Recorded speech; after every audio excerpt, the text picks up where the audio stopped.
Right, diving deep today, Mark 14. This chapter, it really kind of sets the stage for, well, everything that follows in Jesus' story. Absolutely. Conspiracy, an incredible act of devotion, the Last Supper, Judas. I mean, so much is packed in here. You ready to unpack it all? I am. And I think what makes Mark 14 so fascinating is that it's not just like a list of events, it's Yeah. this glimpse into, like the human heart Right. in all its, potential for love, but also for like really intense betrayal. Yeah, absolutely. Yeah. So let's start with the heavy stuff. Right at the beginning, Mark tells us that the chief priests and the scribes are plotting to kill Jesus. Yeah. But they're trying to be very sneaky about it. Right. So what's the deal? What's with all the secrecy? Why are they being so careful?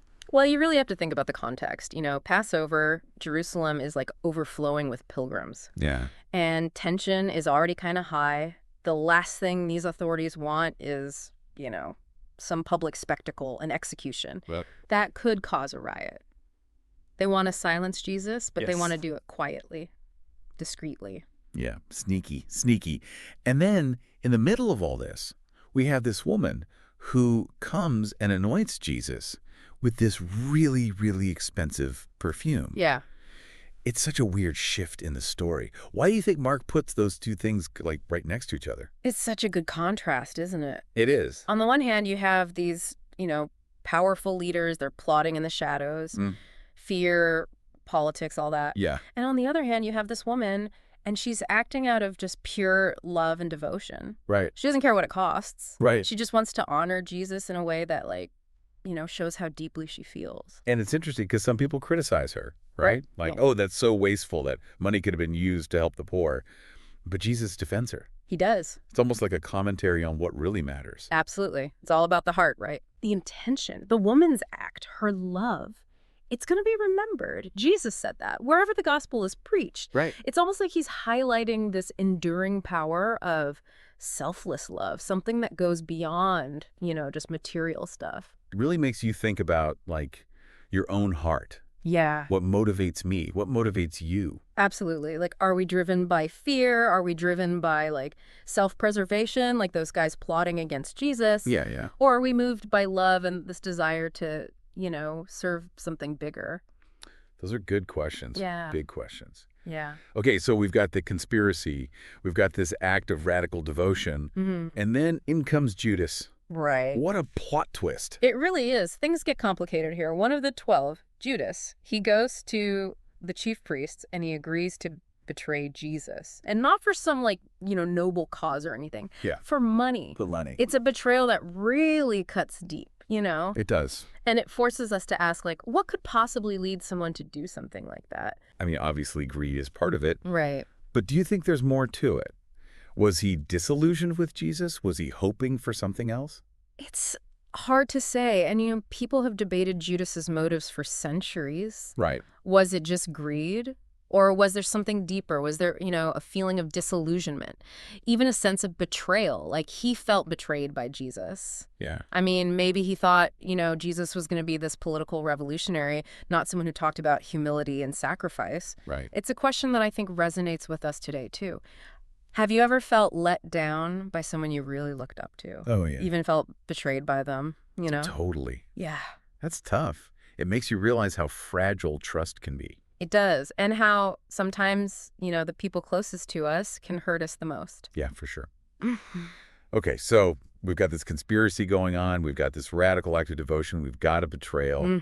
And then we come to the Passover meal. And of course, this is like a big one. This is the last one that Jesus shares with his disciples. It's heavy with symbolism, isn't it? Oh, yeah. And it's during this meal that he institutes the Lord's Supper, right? He does, yeah.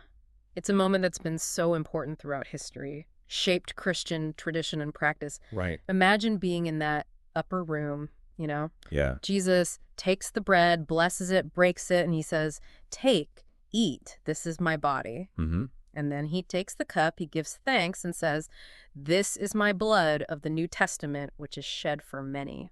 Powerful words, Yeah. kind of cryptic. Yeah. Had to a lot of different interpretations. Yeah, it's interesting how such a simple act, just bread and wine, Yeah. carries so much weight, so much meaning. What stands out to you about that moment? Knowing now what we know about what's going to happen. I think what gets me is the intimacy of it all. Hmm. This moment, everything's about to change, betrayal, suffering are just around the corner. But Jesus is sharing this meal Mm-hmm. with his friends, offering them this tangible symbol of his love, of his sacrifice. Mm-hmm. It's like foreshadowing, of the ultimate sacrifice that he's going to make for everyone. Chills. Literal chills. And if the Last Supper wasn't enough, Jesus then drops another bombshell. Mm-hmm. He predicts that Peter, his, rock, his most outspoken disciple, is going to deny him, and not once, 3 times before the rooster crows twice. Yeah. Oof, what a prediction. Yeah. You can't help but feel for Peter, right? Man. Imagine being told that you, the rock, are going to falter. You're going to deny even knowing Jesus. Yeah. It just goes to show you, nobody's perfect. It does. It speaks to, the human condition. Yeah. Even the people closest to Jesus, Right. the ones who say they have this unwavering faith, they can still falter under pressure. It's kind of comforting in a weird way, Yeah. Makes me feel a little bit better about all the times I've fallen short, Totally. the times I've let myself down or compromised on what I believe. Yeah. Because it reminds us that even when we mess up, we're not beyond hope. Just like Peter, we can find our way back. Forgiveness and restoration are possible. Yeah, that's good. Okay, so we've got a conspiracy. We've got an extravagant act of devotion. We've got the Last Supper. Mm-hmm. We've got this prophecy of betrayal. Right. And all of this leads up to one of the most powerful scenes in this whole chapter. Jesus prays in the Garden of Gethsemane. This is where we see, the full weight of what Jesus is facing. He takes Peter, James, and John. But even they can't really comfort him in this moment. He falls on the ground. He's sweating drops of blood. He's pleading with God, take this cup from me. Right. It's raw. You really see the human struggle that he's going through. Yeah, it's hard to even imagine what must have been going through his head at that point. It is.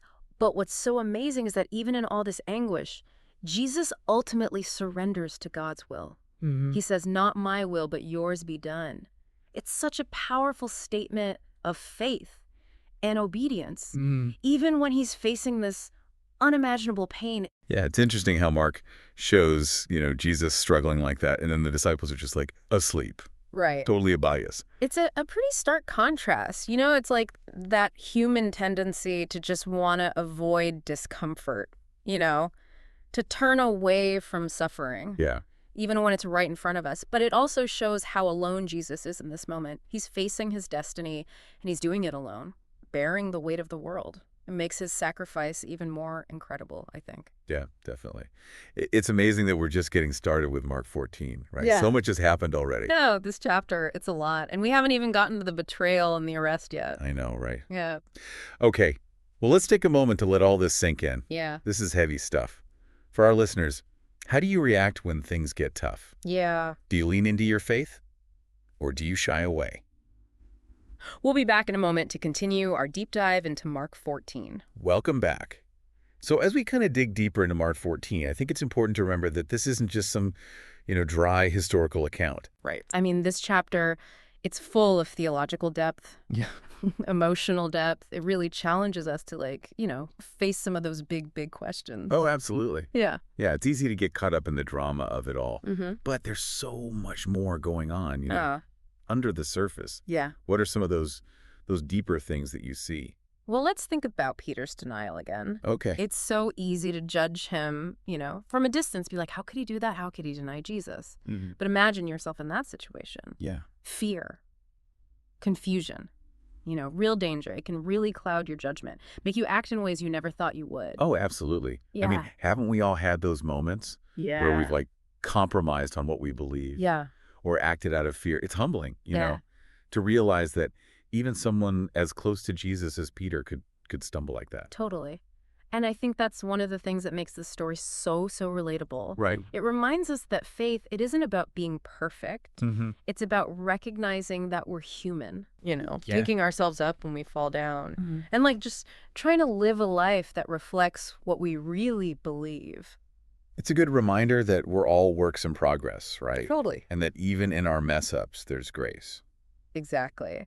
And that leads to another point that people often miss. The story of Peter's denial, it's not just a warning. Right. It's also a story about forgiveness and restoration. Remember, after the resurrection, Jesus actually goes and finds Peter, Oh, yeah? and he reaffirms his love for him. Yeah, that's right. That's a beautiful image of reconciliation. Yeah. It reminds me that God's love isn't based on our performance. Mm-hmm. Like, he loves us even when we make mistakes, even when we, betray him. Exactly. So as you read through Mark 14, hold on to that hope. There's darkness here. There's betrayal. Yeah. But there's also this thread of grace running through it all. Yeah, that's good. Okay, so we talked about Peter's denial. What about Jesus praying in Gethsemane? What kind of insights, emotionally, theologically, can we get from that scene? Well, I think the first thing I realize is, the scene kind of goes against what people expected from the Messiah. Like, in the Jewish tradition, the Messiah was supposed to be this powerful warrior, Right. a king, someone who would overthrow the Romans, establish an earthly kingdom. Right, right. So seeing Jesus sweating blood, begging God to, take this cup from him, that's a pretty big difference from what people were expecting. It is. And it tells us a lot about, Jesus' mission, his willingness to embrace suffering, to embrace sacrifice. He's not here to conquer in the way that, people thought. Yeah. He's offering a different kind of victory, one that involves giving up his life for others. It's a tough concept to grasp, God choosing to experience human suffering, to feel our pain. It's a lot. It is, and I don't think we're supposed to completely understand it, but I do think it says something really profound about God, that he chose to enter into our world, our messy, broken world, to become one of us, to experience everything that we experience. Joy, sorrow, fear, despair, the whole deal. Yeah, it makes his sacrifice even more meaningful, I think. It does. Knowing that he wasn't, immune to suffering, he really understood what it meant to be human. Absolutely. And I think that allows us to relate to him in a way that we wouldn't be able to otherwise. Yeah. We can come to him with our own struggles, knowing that he gets it. He's been there. Yeah. Okay, so we talked about Peter's denial, Jesus praying in Gethsemane. But there are other people in this story too, right? Each one showing us a different side of Jesus and his message. Right. I mean, there's Judas, obviously. Yeah. The one who betrays Jesus for money, often seen as the ultimate villain. Yeah. But I think there's more to him than that. He represents a temptation that we all face, that temptation to choose, personal gain over loyalty, to compromise our values for comfort or security. It's a good reminder to check our own hearts. It is. Our own motives. Yeah. And then there's the woman who anoints Jesus. With that really expensive perfume, her act of devotion, it's such a stark contrast to Judas's betrayal. Yeah. It reminds us that even in the midst of all the darkness and the bad stuff, love and loyalty can still shine through. Powerful image. It makes you think, how am I responding to Jesus? Right. Am I clinging to fear? Am I just trying to protect myself? Or am I letting myself be moved by love? By generosity. Exactly. Each person in Mark 14 shows us a different response to Jesus. Right. A different way of, engaging with his message. And as we read their stories, we're invited to think about our own choices, our own commitments. It's amazing how much Mark packs into one chapter, Yeah. Conspiracy, betrayal, extravagant love, suffering, and even a little bit of hope. It's a roller coaster, emotionally, theologically. It really is. And I think that's why Mark 14 still speaks to people today. It speaks to those deep desires of the human heart. Yeah.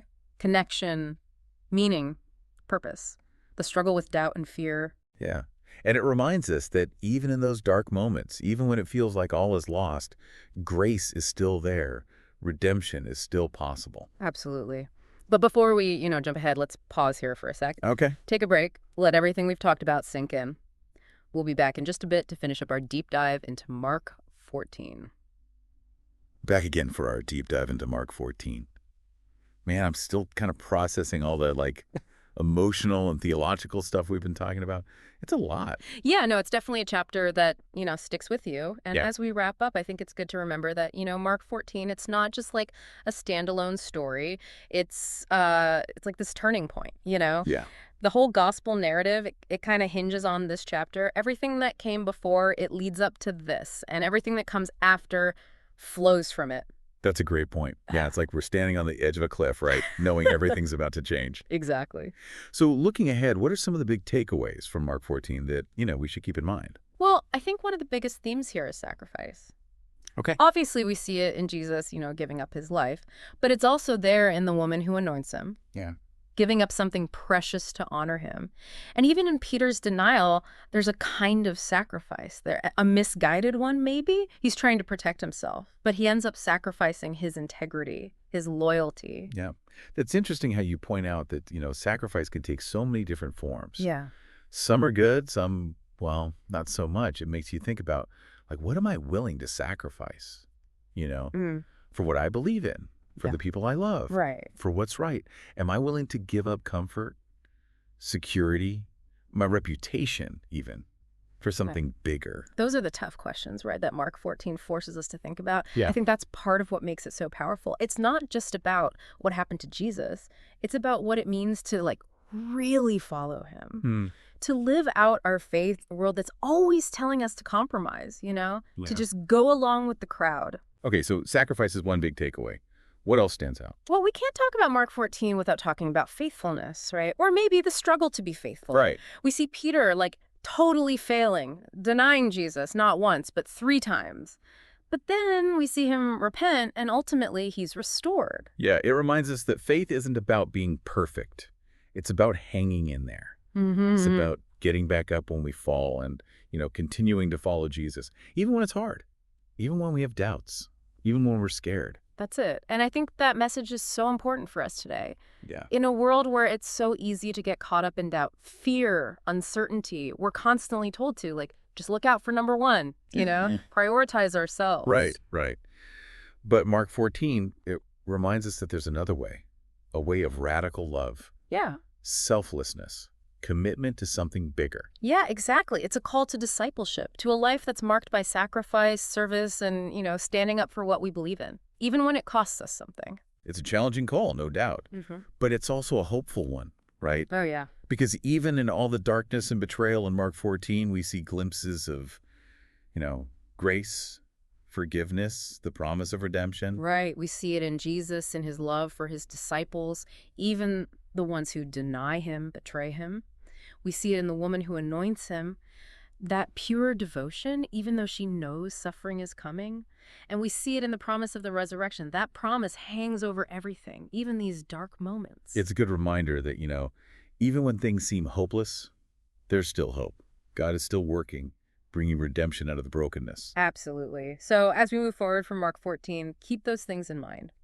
Remember the call to sacrifice, the struggle to be faithful, and that unwavering hope that's underneath it all. This has been incredible. Thank you so much for sharing your insights with us. It's been my pleasure. And everyone listening, let this chapter, spark some reflection. Ask yourself, what am I willing to sacrifice? Where do I find hope when things are tough?